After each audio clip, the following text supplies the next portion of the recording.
পাকিস্তানের পূর্বাঞ্চলীয় প্রদেশ পাঞ্জাবের রাজধানী লাহোরে বিস্ফোরক বোঝাই একটি ভারতীয় ড্রোন ভূপাতিত করা হয়েছে।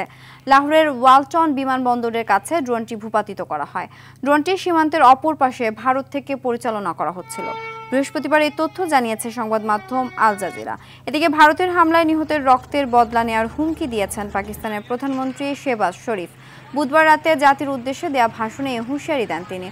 অন্যদিকে পাকিস্তানে হামলার বিষয় নিয়ে আলোচনায় ভারতের সর্বদলীয় বৈঠক শুরু হয়েছে।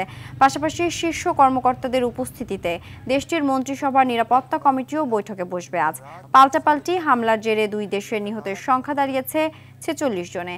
এদিকে চলমান উত্তেজনার মধ্যে দিল্লি পৌঁছেছেন ইরানের পররাষ্ট্রমন্ত্রী আব্বাস আরাকচি, দিয়েছেন মধ্যস্থতার প্রস্তাব।